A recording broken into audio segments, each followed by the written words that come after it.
All right. Great. So I hope everybody can see the screen.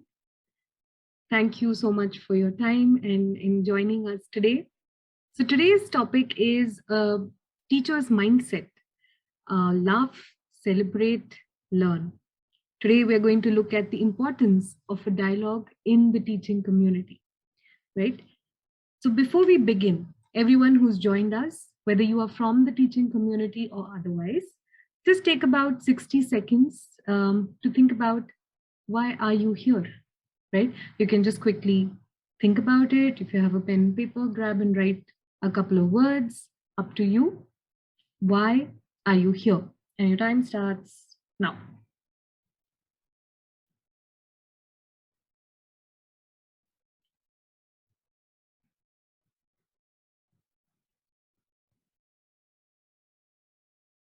Why are you attending this webinar? What made you attend this webinar?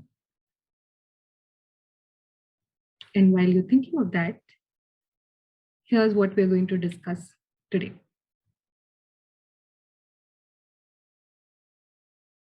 Great. So I think that's I hope that's enough. And you don't have to share it. It's for you to reflect and think about why are you attending or uh, why are you here for this webinar and what made you interested in this webinar.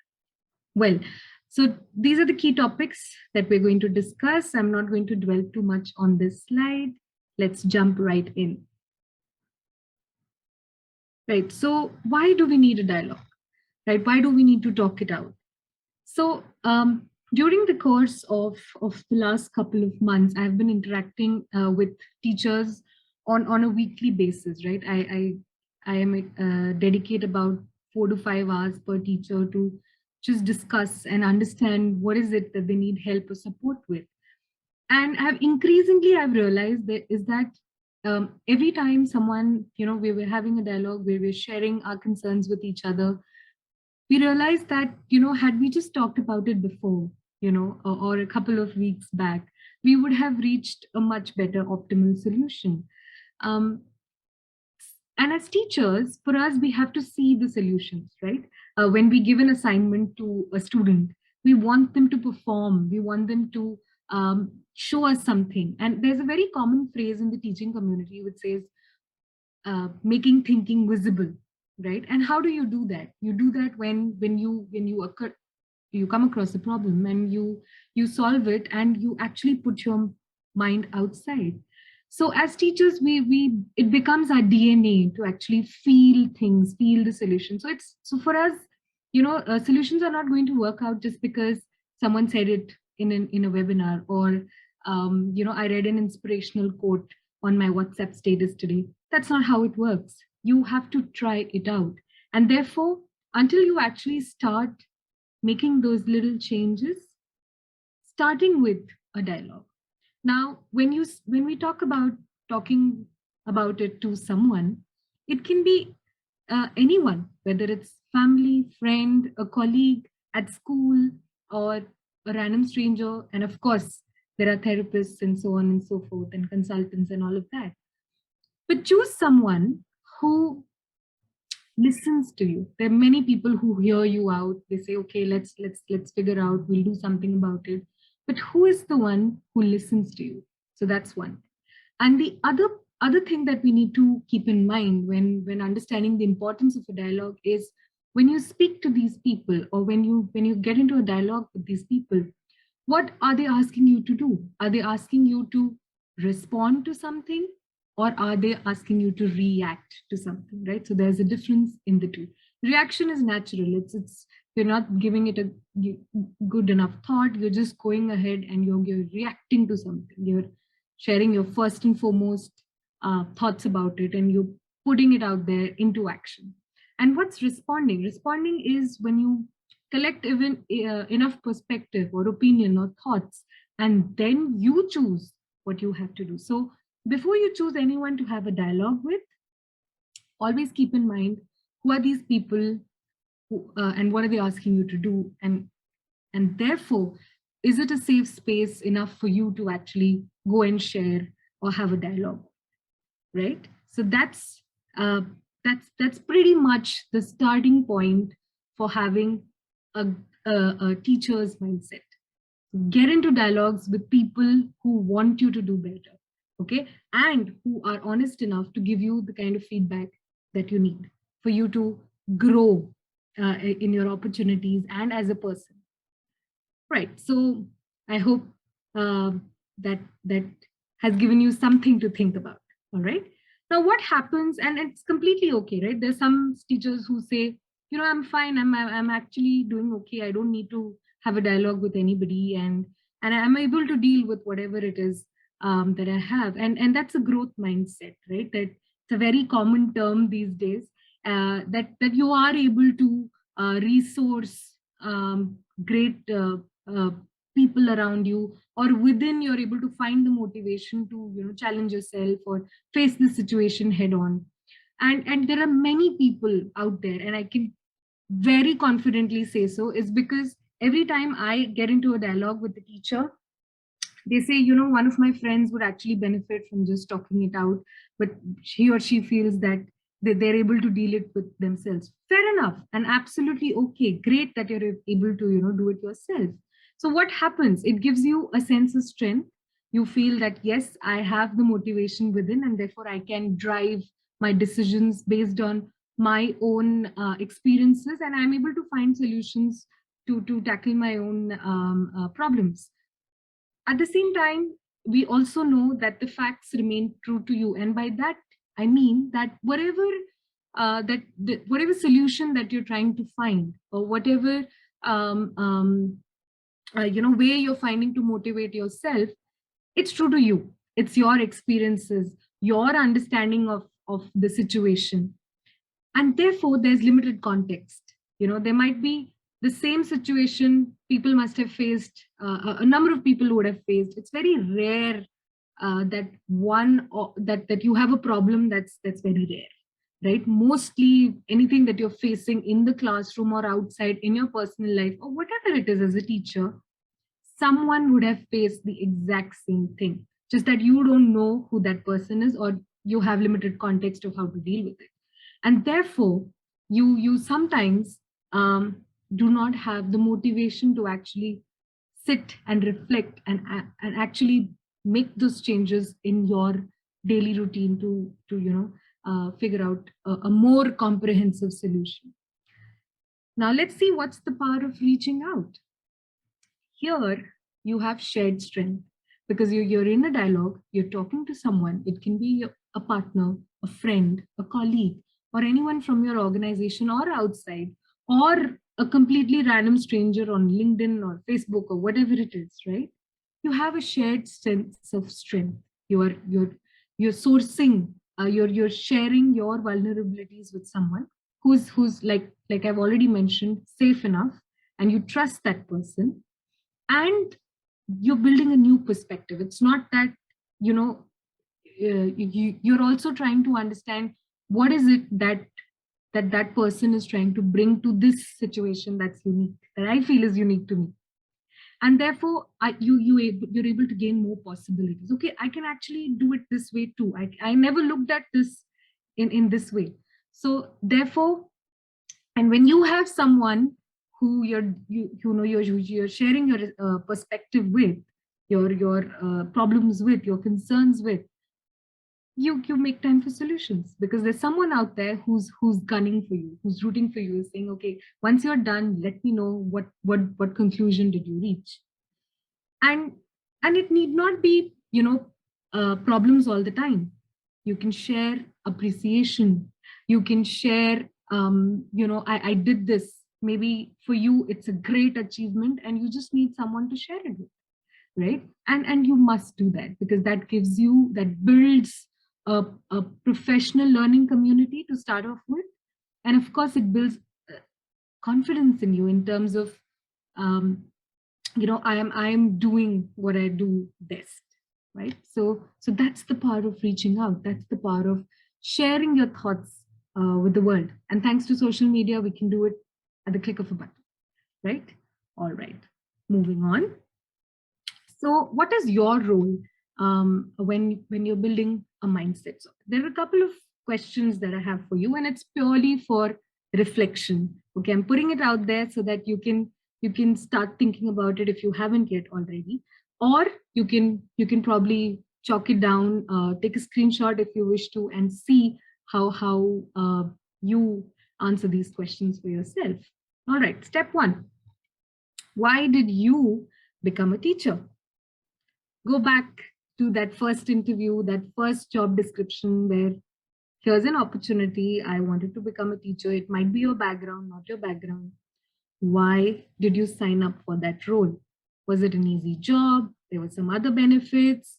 Or was it imparting knowledge? Or was it preparation for life? So, why did you sign up to become a teacher? So, that's step number one. Okay, think about it.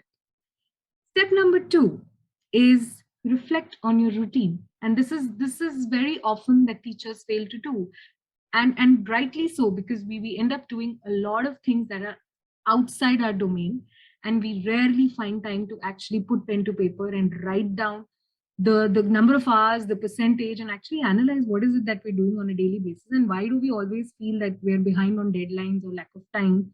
And very rarely I've actually seen teachers who say, I'm super organized, I'm able to meet the deadlines, I'm top of my work, there's no work for the weekend, I don't have to open my computer on a Sunday.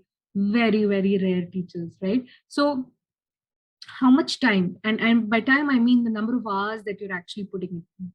You can do it on a daily basis, you can do it on a weekly basis, just for you to analyze where is it that you're putting in maximum efforts, and is it really worth it? Okay, so how much time are you doing the paperwork, right? Documentation is big, in especially in most of the schools that we work with. And what is the time that you're actually dedicating for teaching in the school, online, otherwise? And how much time are you dedicating to explore new ideas? Okay, so that's something for you to reflect on. Then step number three, it's keeping up with your promises. If you say that this weekend I'm not going to open my computer, don't do it. Okay, I'm not going to open my WhatsApp to check what has been posted in our groups. Don't do it, because you set your boundaries, you set your work ethic, and as long as you in your heart know that I'm here, I'm giving my 100% in terms of teaching the children, imparting knowledge, then you're fine. Okay, so start small. I highly recommend that we prepare daily checklists. And why do I say so? Because like I said previously, right, when you see your thoughts in action, you get a sense of accomplishment. So once you've set your daily checklist, remember to tick the boxes, right? And once you tick those boxes, what actually happens is, now you come to know, okay, what is it that I can adjust for some other day of the week, because whatever is your timetable or schedule for the week. And therefore, how do I reset and adjust those things in my checklist, and make like a weekly chart, and see how you are able to keep up with the routine and the activities and the tasks that you've set for yourself. I also know of teachers who actually put in things like go buy groceries, because that is a task, right? So put in the littlest and the smallest of things that you know for sure that you have to achieve within that week, and keep making sure that on a daily basis you check those boxes. Okay, and this is all working towards building a teacher's mindset, where you get to truly enjoy what you're doing. Okay, let's see what step number 4. Right, so and if anybody who's following me on LinkedIn or social media, they'll see me sharing this thought many times, is your diet is not just what you eat and drink. Okay, and I read it in one of the quotes recently, that it's also what you consume on social media every day. It triggers emotions. So go back and check, who are these people that you're following, who are these pages that you're following, who are these corporations or organizations that you're following, and are they aligned with what sort of feeling you want on a daily basis, right? Are they aligned with your goals in life? Are they aligned with the kind of relationships that you want to build over time? So, and then that's something for you to think. All right. And most importantly, share. Okay. And that, I think, has been the mantra for me. I share everything possible under the sun. If it comes to me, I'm going to put it out on the social media. Some people might think that, okay, she's going all out. But let's just understand, even if you don't get the clicks or the views, this even if you get one person to see or think about it, they might not acknowledge, but it's out there, and it's out there forever, right? So share your knowledge, share your thoughts, problems, ideas, and most definitely share appreciation. Acknowledge the big things that matter are actually the littlest of likes, and keep up and great job and well done and things like that. And the more you do it, it will come around for sure. All right, great. So that, with that as the context of my mindset as a teacher, I started something called KM Learning Solutions. Now, this is not a business, this is not a consultancy, this is just a passion project. Okay. And I did it because we were relocating to another country, and of course I couldn't commit myself to a full-time job, and started getting calls from a lot of ex-colleagues and teachers, uh, from LinkedIn as well, saying that, here's the thing, how would you approach it? And it so happened that I started to formalize it, and I realized that there are a lot of teachers out there, and even I benefited from it. I got to learn so many things that I can implement in my daily life as a person. And therefore it gave all of us an opportunity to just sit, talk it out, and find possible solutions to what we do. All right, so and it's absolutely free. I don't charge anything for it, as long as we reach on a target date and time to just talk it out. I'm out there. I'm all ears for all the lovely teachers across the world. All right, and here's a simple video to just show you what I do.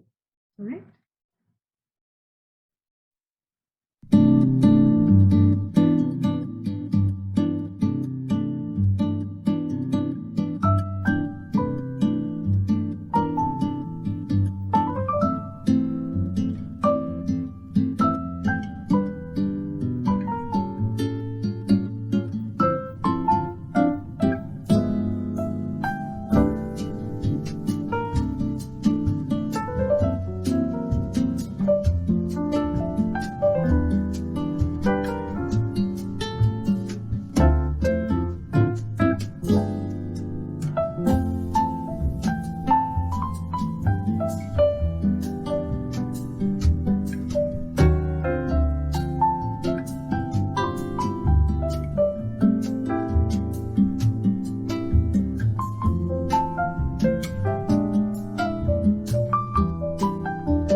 And that's pretty much it.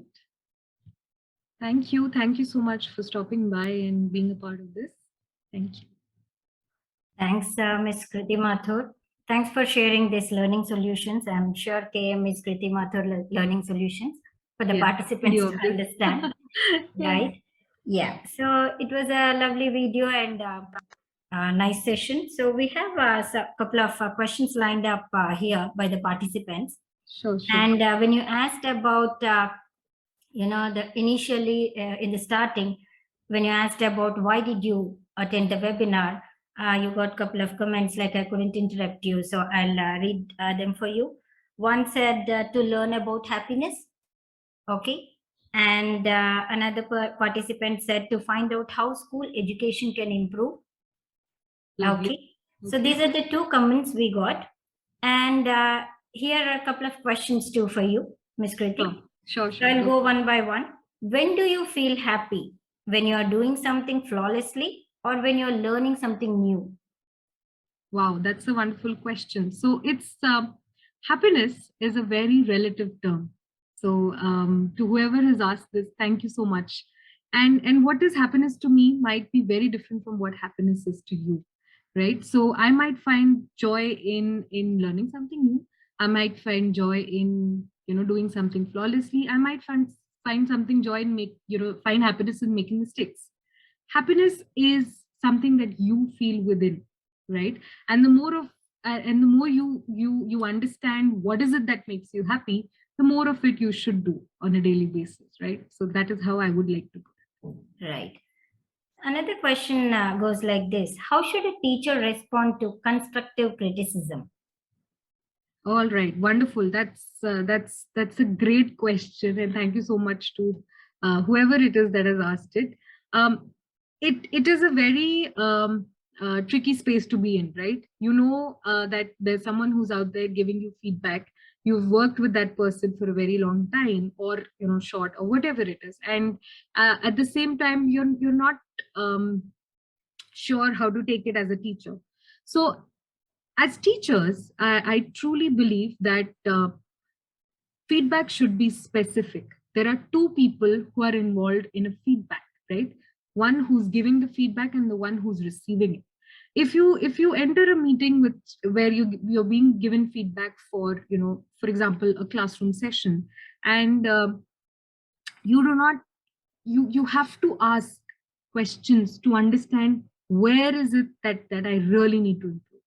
And the more you keep yourself open to asking questions and be willing to listen to what comes, right? It'll work out for you in the long term. Yes, because at the same time you should also understand that um, feedback works both ways, right? You are also free to give feedback to whoever it is that's giving you the feedback, right? You can also say that why you did certain thing in a certain way. So Right. let's always be ready to listen. Remember, I said difference between hearing and listening, right? So be willing to listen and be willing to ask questions that will lead you to a specific area of feedback. You can't do 100 things in one go or in one lesson. So you can improve on simple things first and then work it out from there, right? Yeah. Right. So I think you pretty much answered this question. What can be done to encourage teachers to have more dialogue? Wonderful.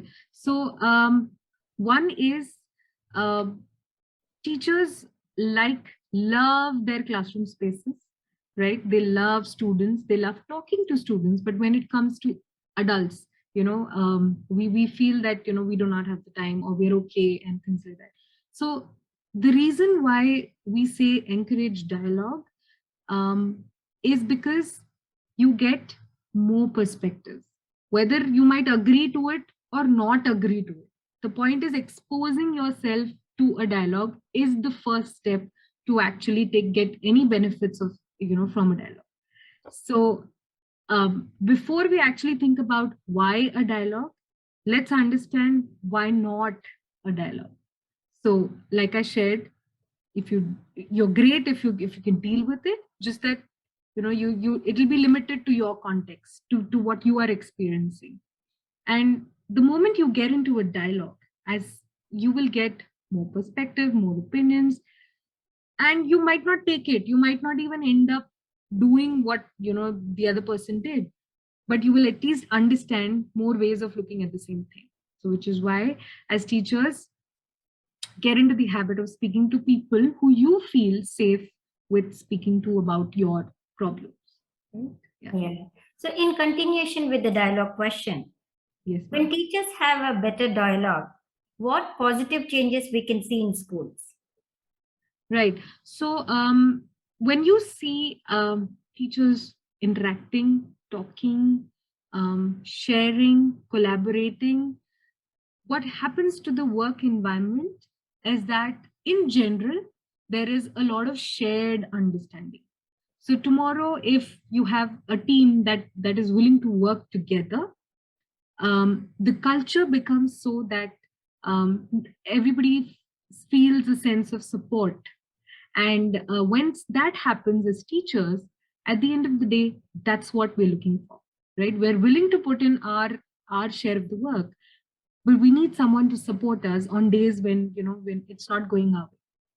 And once we have that support system built into the work culture of an organization, there's learning that happens across the board. So it's learning for the children, learning for the teachers, and there's great learning for the management as well. So all stakeholders benefit from a teacher, a team that collaborates and shares and have each other's back. Right. It's an interesting question here. Do you think most schools in India encourage dialogue? That's it. That's the question. Okay. So yeah, yes, they do encourage dialogue. What, and I cannot generalize it to India as a country. I think across the teaching community, thanks to social media, there are a lot of dialogue that happens. It's just that we are not part of those groups, right? And if you are out there, someone who's feeling that there's not enough opportunities in my school or my organization to talk it out, to discuss, get into social media, get into those pages on, there are a lot of pages on Facebook, on LinkedIn, on Instagram and Twitter, where people are actually discussing similar problems. There are actually teachers who say, okay, I have about $20 with me, what do I do, what do I buy on Walmart?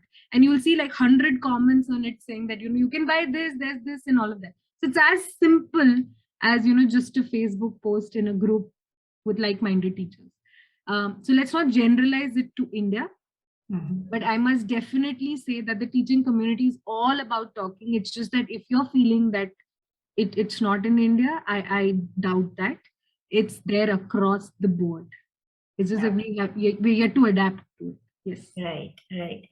So coming to the social media, Ms. Kriti, are social media dialogues quite shallow? It's not shallow. I think it's just limited context, right?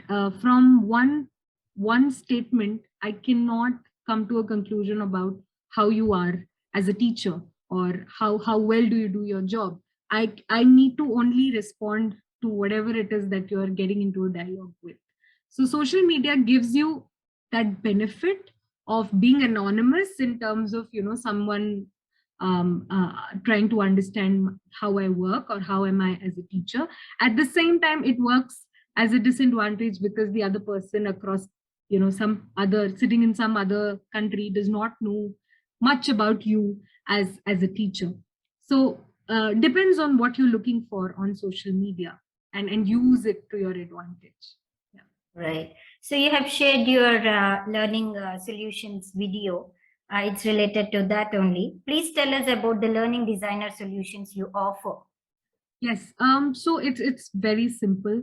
There's a Google form that you can fill in. It's on my LinkedIn and social media pages as well. And I just ask some basic questions to just understand what is it that you're looking for, and we once you are there, I send you an email which says when can we meet. And this is anything and everything for the teaching community understand, whether it's your professional, you need help with resources, you need help with time management, dealing with a difficult boss or dealing with difficult students, or anything under the sun for teachers, professional or personal. I'm happy to discuss, get on a call, get on a Zoom meeting, and we're there to discuss and sort it out. I'm not guaranteeing a solution, but I'm definitely there to hear you out, listen to you, and find possible solutions together. So there are some where we've reached out to about 24 teachers in the past 3 months, and there are some teachers who are there just for ideas, for resources, and there are some teachers who say, I'm actually very, very happy with what I'm doing, but I just wanted to understand something on the personal side. So how do you deal with that? So it's open. It's an open forum to discuss. Meeting is not recorded. Your identity remains confidential. It's free of cost. The only thing that I charge you is your time, and that is a currency for teachers. So yeah, that's pretty much what I do. Right. I'm sure you can find solutions with the dialogue thing. Absolutely, absolutely. Right. So one last question, Miss Kriti. What made you get interested in this topic of dialogue between teachers? Right. So it's quite an interesting question actually. Till March of last year, I was in a full time job as a coordinator, and I rarely had the time. We all know how pandemic affected us, right? And therefore, once I had to move out because of relocation, we were moving to another country from India, so we were actually I actually started getting into a lot of one-on-one calls, which were friendly calls just to understand how each other, how we just talk to each other. And then later I realized that whatever it is that I have gained an understanding of or experienced in my professional life, it's high time I actually reach out and share it. And that's the genesis of this project. That's why I say it's not a consultancy. It's not a business. I'm not setting up a company or anything like that. It's just a project out of passion, and I do it solely to reach out to anybody who, sometimes there are, like, I have felt it myself that I don't want to talk to anybody at home. I don't want to talk to anybody at my workplace. I just want to talk to someone, right? And I am willing to be that person, right? I and like I said, we just uh, hit the ground running. So I said, if not now, then when? So I made use of the time that I had, because we were quite uncertain when we'll move to that country, and therefore I started this.